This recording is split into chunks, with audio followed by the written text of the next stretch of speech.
need you to call Amir right now. Go back and rewind it.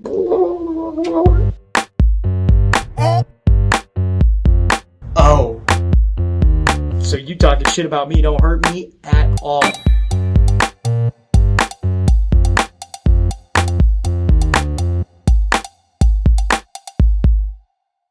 Eastbound, exit 87. Exit 87. Downward 2. Firearm on the side. Put your hands behind your back. Put your hands behind your back. What kind of vehicle is that? 10-3. You're being secured because you're openly carrying a firearm. What? You're openly carrying a firearm. I'm carrying a pepper ball. You already know that. I do not know that. That is a firearm. That is a firearm right now. I need you to call Amir right now. Well, I also called Austin too. Oh, okay. 2019, I was working with Sergeant Vidler in relation to some concerns they had about Metro State Police. Wait a minute. Metro State Police. My badge! Where's my badge? Where's my badge, And some of the activities that they were engaging in during funeral escorts. That's what I was trying to. That's what I was trying to get to your point. I know you want to hear from him, but I've had this conversation. Sarah called me. Right. I worked for Lawson back in the 90s. I was a prosecutor. Sarah and I may have overlapped. I don't remember when she started. Right. I left in 01. But we have very good rapport. She knows me. I know her. There's no issues there. My concern when he called me was, Why is Stephen Casey Miller's email not valid now? Why is that not valid now? I don't understand. It was in plain Jeremy, listen to me. Jeremy, listen to me. You guys even told us that. You guys have told us over the phone. I wasn't carrying that today. In fact, hold on, wait.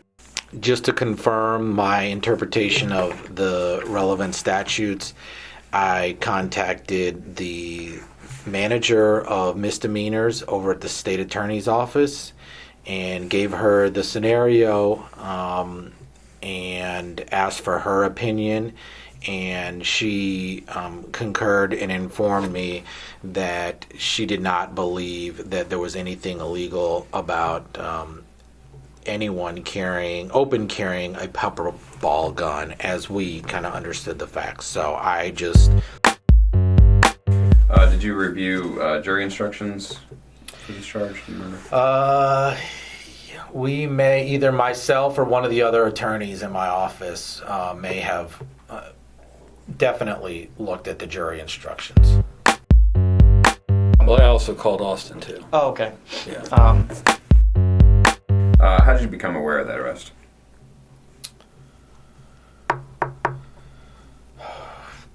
Either the undersheriff or most likely the undersheriff called me or sent me a text. We started considering what the appropriate actions were by the agency. And when you say we, who do you mean? It was myself, Captain Espinoza at the very beginning, and there must have been somebody else there. I just don't recall exactly who it was. But once we had this initial discussion, then my office, the legal services department, started researching and making sure that in fact there was no probable cause to justify the detention or the arrest of Mr. Dewitte for any criminal violation. Wait a minute.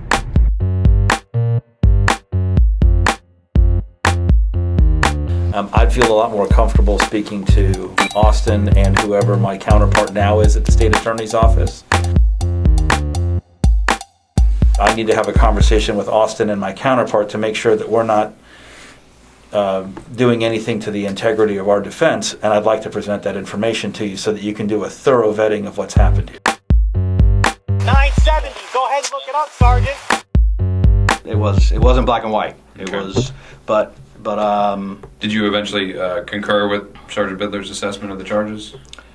I felt like he had probable cause Okay. based on the jury instructions. All right. So based on what you knew, you believe Mr. Dewitte had committed the criminal offense of carrying a concealed weapon? Based on what I read and understood from it, yes. Okay. So seeing the pepper ball gun in the holster, a picture of it, do you believe that meets the definition of a concealed weapon? I believe later on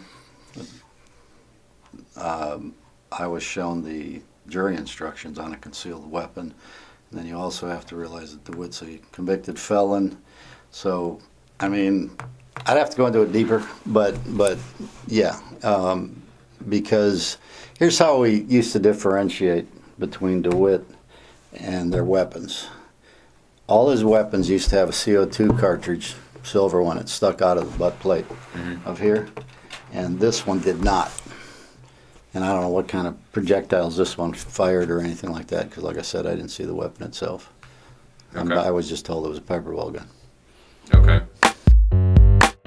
These types of arrests really depend on, for my evaluation, it comes from the perspective of the deputy and what he perceived and what he thought he had encountered. And so there are things that that could have been in Sergeant Vidler's report that would have made a huge difference about whether or not he had probable cause for any criminal violation. And after reviewing the full report... Wait a minute. And after reviewing the full report, it was clear that based on what Sergeant Vidler had perceived, he didn't have probable cause to detain or arrest DeWitte for anything on that day. Well, I also called Austin too. Oh, okay. Yeah. Because we do have active litigation pending.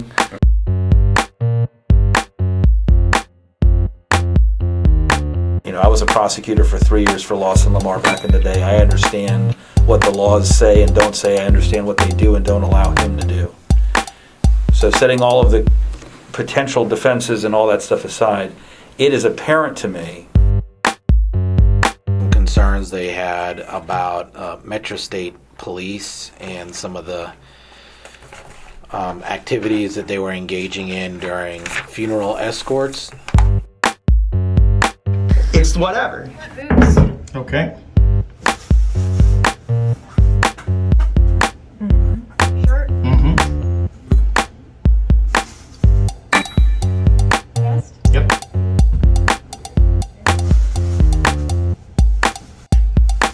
My helmet's broken.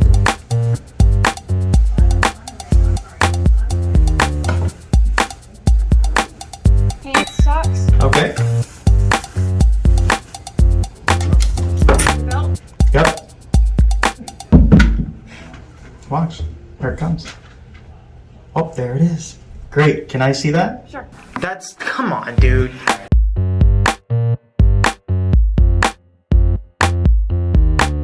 That doesn't make any sense.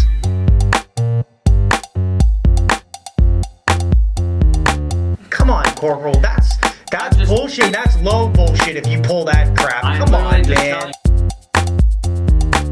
They're gonna laugh at me too, because I'm a horrible speller guy.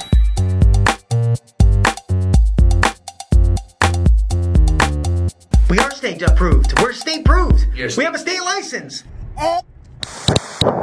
That's what I said. Huh? Only funeral escorts of dead family members and women and children that need our help.